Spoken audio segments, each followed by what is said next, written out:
दोस्तों, अमेरिका की film city Los Angeles का शहर हॉलीवुड का घर है। वैसे तो हॉलीवुड फिल्मों में इस शहर को अनगिनत बार तबाह किया जा चुका है। कभी भारी भूकंप आए यहाँ पर तो कभी खौफनाक सुनामी, कभी टोर्नेडोज आए तो कभी एलियंस ने हमला कर दिया। फिल्मों में इस शहर ने बहुत कुछ सहा है, लेकिन अब हकीकत में आग की लपटों ने लॉस एंजलिस को तबाह कर दिया।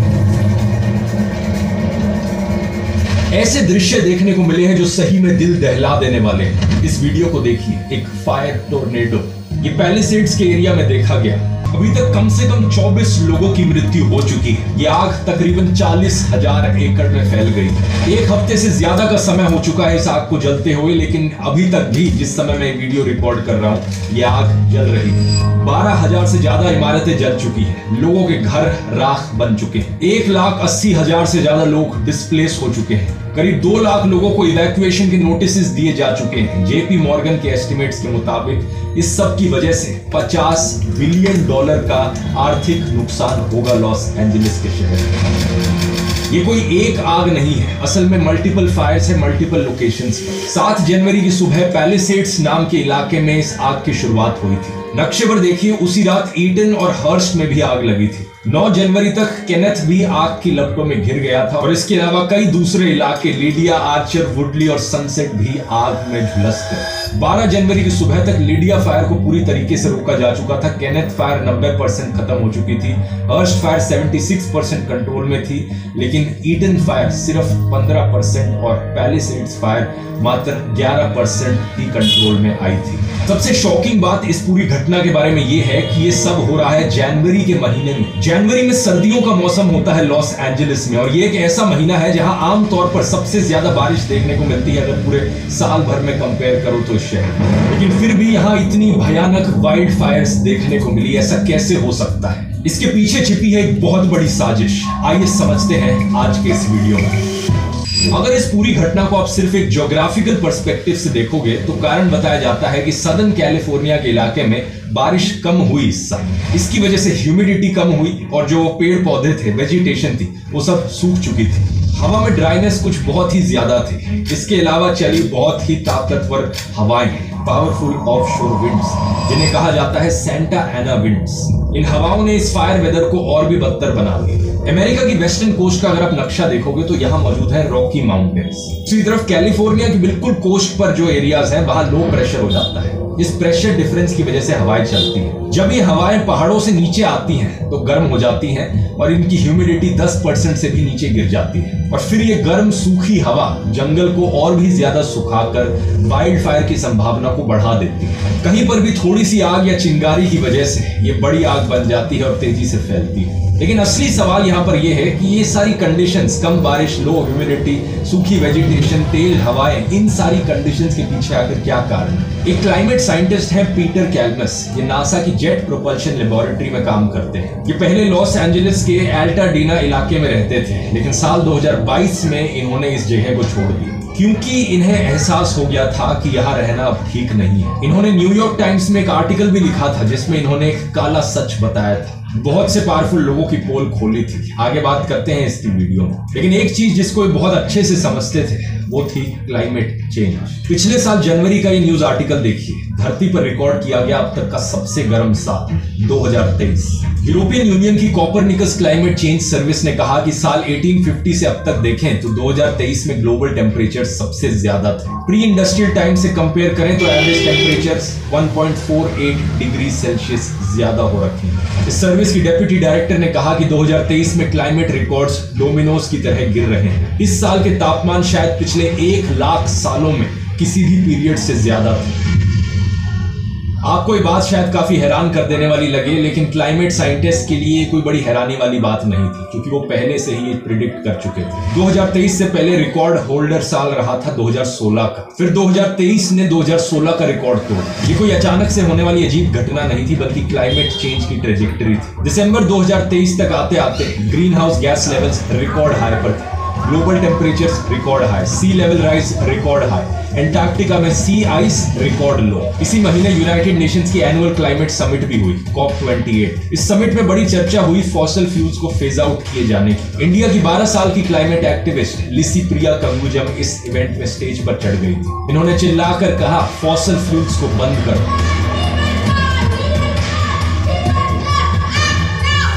लेकिन नवंबर 2024 में जब COP29 समिट हुई तो पता चला कि ये फॉसिल फ्यूल से ट्रांजिशन करने का वादा था, ये फिलहाल तो जुमला साबित। डेटा ने दिखाया कि कोल, ऑयल और गैस के एमिशंस 2024 में कम होने की बजाय 0.8% बढ़ गए। इसका परिणाम क्या हुआ, इस महीने का ये न्यूज आर्टिकल देखिए। 2024 ने 2023 का भी रिकॉर्ड तोड़ दिया। 2024 का साल अब तक का सबसे गर्म साल बन गया। जून 2023 से लेकर अगस्त 2024 तक लगातार 15 महीने टेम्परेचर्स ने नए रिकॉर्ड्स तोड़े। नासा साइंटिस्ट ने इसे एक अनप्रेसिडेंटेड हीट स्ट्रीक कहा। यूनाइटेड नेशंस ने इन समिट्स में एक ग्लोबल वार्मिंग थ्रेशोल्ड की बात की हुई थी कि चाहे कुछ भी हो जाए, प्री इंडस्ट्रियल लेवल्स के कंपैरिजन में हमें टेम्परेचर को 1.5 डिग्री सेल्सियस से ऊपर नहीं जाने देना है। अगर ऐसा हो गया तो कैटास्ट्रोफिक डैमेज देखने को मिलेगा। लेकिन अभी कुछ दिन पहले कोपरनिकस क्लाइमेट चेंज सर्विस ने अपनी प्रेस रिलीज में कहा कि पिछले साल ये थ्रेशोल्ड पार किया जा चुका है। प्री इंडस्ट्रियल लेवल्स के मुकाबले तापमान 1.5 डिग्री सेल्सियस ज्यादा ऑलरेडी हो चुका है। आप शायद सोचोगे कि मैं इतनी क्लाइमेट चेंज की बात क्यों कर रहा हूं, क्योंकि एक्सपर्ट्स के मुताबिक लॉस एंजलिस में जो हुआ उसके पीछे क्लाइमेट चेंज का रोल अब मना नहीं किया जा सकता। 2024 में कैलिफोर्निया की स्टेट में भी अक्टूबर का महीना सेकंड हॉटेस्ट एवर मंथ रहा था, जबकि जून और जुलाई के मंथ्स हॉटेस्ट एवर मंथ्स रहे थे। इसका मतलब समझ रहे हो, जून और जुलाई 2024 में जो गर्मी पड़ी कैलिफोर्निया में, इतनी गर्मी पहले कभी नहीं देखी गई। यहाँ पर सदर्न कैलिफोर्निया के बड़े हिस्से में जुलाई के बाद कोई बारिश नहीं हुई, सब कुछ सूख गया। The temperatures in Southern California broke 5 heat records Friday, and emergency rooms are busy with heat exhaustion patients. फिर कुछ महीने बाद बहने लगी ये सेंटा एना विंड्स, जिन्होंने जंगल को और ज्यादा सुखा दिया। And that air descent leads to warming and compression. That also dries the air out, and that wind can spread pre-existing fires. अब यहाँ पर एक चीज समझनी जरूरी है, ऐसा नहीं कि ये वाइल्ड फायर्स हमेशा इंसानों की वजह से होती हैं।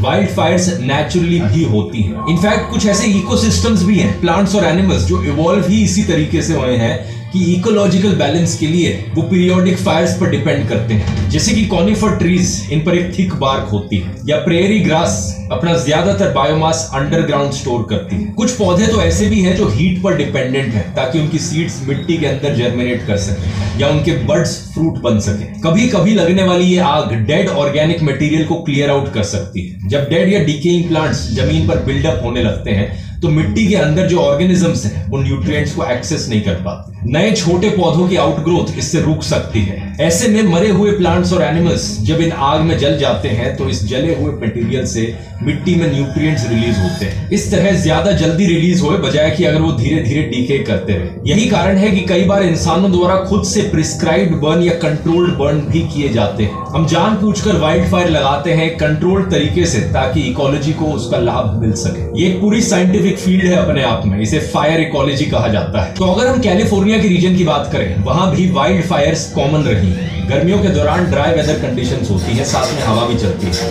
इसलिए नॉर्मली मई जून से लेकर अक्टूबर के महीनों में आग लग सकती है। इस आग के लगने के पीछे जो ट्रिगर्स होते हैं वो नेचुरल कॉजेज भी हो सकती है और मैनमेड भी हो सकती है। नेचुरल कॉजेज हो गई जैसे कि लाइटनिंग, कहीं पर बिजली गिरी, ये सबसे कॉमन कॉज है जिसकी वजह से वाइल्ड फायर शुरू होती है। मैनमेड कॉजेज की बात करी जाए तो ये हो सकता है रोड साइड इग्निशन, किसी गाड़ी की वजह से आग लग जाना, कोई मशीनरी किसी चट्टान को हिट करे, उससे चिंगारी निकले और आग लग जाए, या फिर कभी कभार जब हवाएं तेज चलती हैं तो उसकी वजह से पावर लाइंस हिल सकती हैं, उनसे चिंगारी निकल सकती है। इसके अलावा और डायरेक्ट मैनमेड कॉजेज भी हो सकते हैं। लोग कैंपिंग करने जाते हैं, अपनी कैंप फायर जलाते हैं, लेकिन उसे बुझाना भूल जाते हैं। अमेरिका की नेशनल पार्क सर्विस ने बताया था कि इनके देश में लगने वाली वाइल्ड फायर्स में से 85% ऐसी होती हैं जो किसी न किसी ह्यूमन ट्रिगर की वजह से लगी होती है। कैलिफोर्निया स्टेट में 2022 के एक ऑडिट ने कहा था कि इलेक्ट्रिकल ग्रिड्स में बहुत इंप्रूवमेंट्स की जरूरत है ताकि वाइल्ड फायर्स का रिस्क कम हो सके। अभी की जो पैलिसेड्स में आग लगी, इसके पीछे ट्रिगर बताया जा रहा है न्यू ईयर में जलने वाले पटाखे।